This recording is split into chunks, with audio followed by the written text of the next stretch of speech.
In lesson 4.04, we are going to look at Confucianism, which was the guiding secular philosophy of the Han Dynasty.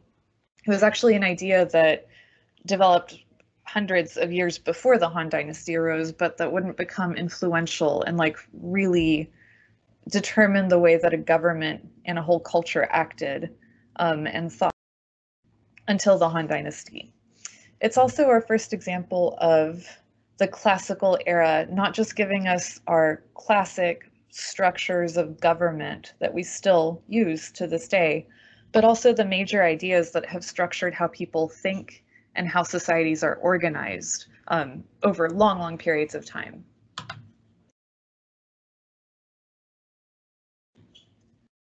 First, we have to remember, before we get into what Confucianism is all about, how social hierarchy worked in the ancient and classical worlds.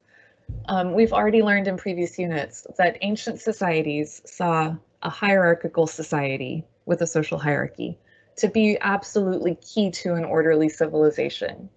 At the top of a social hierarchy, there was always the king, the ruler, the emperor, whatever his name was, and religion, priests. Just under them, you had the class of elites, bureaucrats, specialized classes, and then all the way at the bottom, you'd have masses of agricultural laborers or slaves. We've seen that a theme has already been that these hierarchies and state power were often sanctioned and legitimized by religion. Laws were said to come from some divine source. Often priests and government officials were roughly the same area of the social hierarchy. So that's not new. We're going to start thinking about how people think and how they act in society in a little bit of a different way, just because we're going to start talking about philosophy, which is super interesting, I think. So if you look at this graph, we'll see it again, so it's worth your time to poke around here now.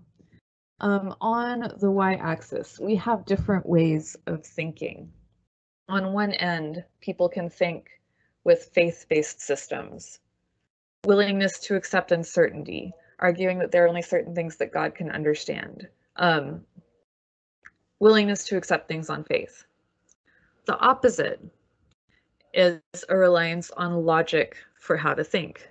So logical thinking involves being skeptical of accepted beliefs, arguing that you can use reason and logic to understand the world, not on a faith-based system, and the belief that you need evidence to support your ideas.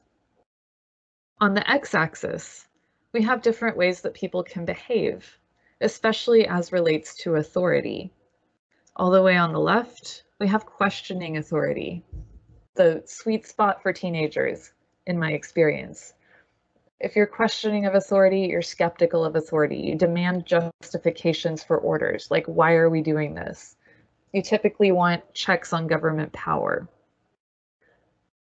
On the opposite end, we have obedience, blind obedience, people who feel like they should just follow orders from those who are in charge, usually involving some sort of self-sacrifice for society and loyalty to the people who are in power. So we have faith and logic on one axis and questioning authority and obedience on the other. Most ancient societies wanted populations to be right where the giant star is, somewhere between faith and obedience. They wanted people to believe what they were told by the king, by their religious structures, and just follow orders, obey based on that faith. Modern society is kind of at the opposite end, so it can take a little bit of mental gymnastics for us to imagine living in a time and place where everybody believed the same thing and tended to obey power structures just because that's the way it always was. But this is where most classical societies were, where that giant star is. And indeed, that is where Confucius puts us. Confucianism is a philosophy. Okay, so it's a way of thinking about how we should live and why. And I'll give you the context before I give you the key points. Confucius and his philosophy, Confucianism, emerged during a time of political chaos called the Warring States period, around 403 BC to around 200 BC. So like hundreds of years of chaos is what I'm saying. And this would be the time between the Zhao and the Han dynasties. Living in a time of chaos, Confucius was very concerned with what was causing it and how he could fix it. So why had China fallen into chaos, he wondered. Confucius concluded that chaos was a result of losing the mandate of heaven. But it wasn't just because the emperor, through his own poor behavior, had lost the mandate of heaven. He thought the subjects had too. The people in China had something to do with it. They weren't behaving properly. And so, if he could just get people back to proper behavior, order would be restored. Confucius believed that Chinese society could be reordered by emphasizing the importance of harmony, order, and obedience. And he believed that if the following basic relationships were sound, then all of society would be too. The relationships are emperor and subject. He thought the emperor has to take care of his subjects. That's a responsibility. And in return, the subjects must obey the emperor.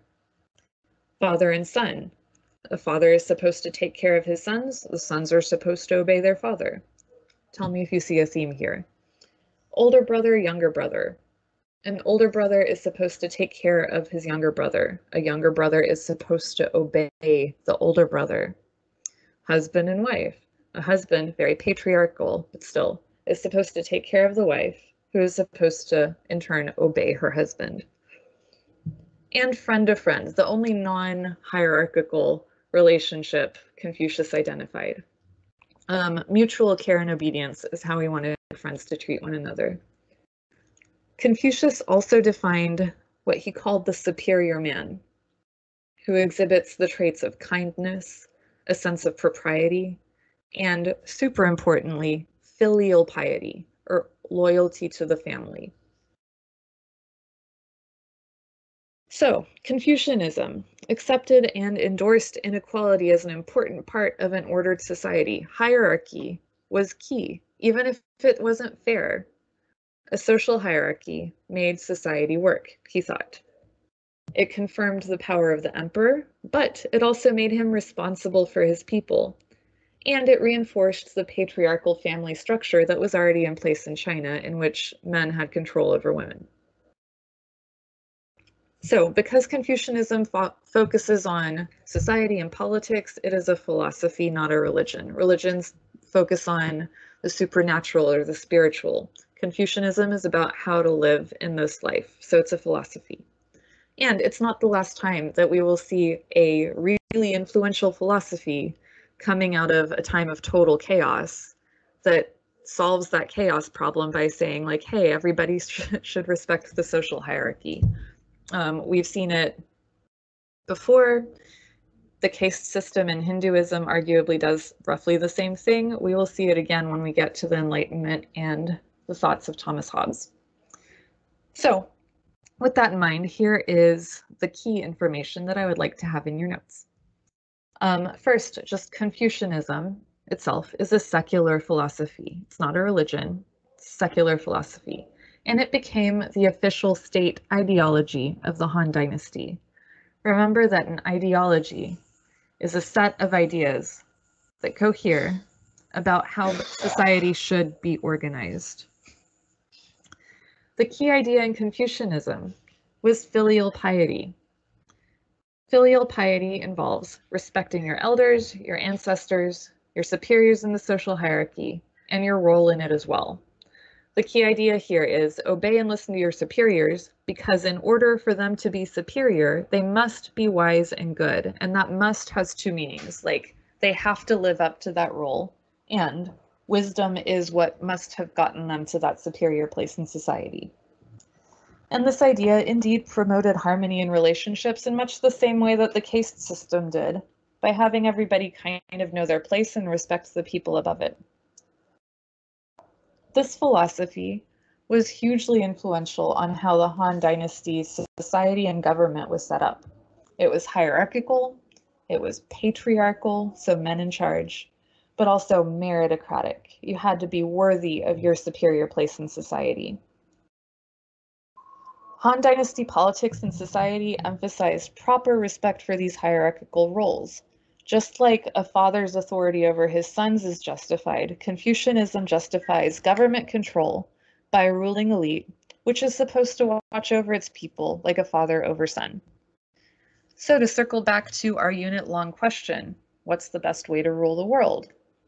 According to Confucianism, the best way to rule the world for a ruler is to model good behavior, to rule by example, to be that worthy superior man that is worth following, to show all of your people how to live and act and be. With scholar bureaucrats who earn their positions via qualifying exams to do the daily work of running the empire.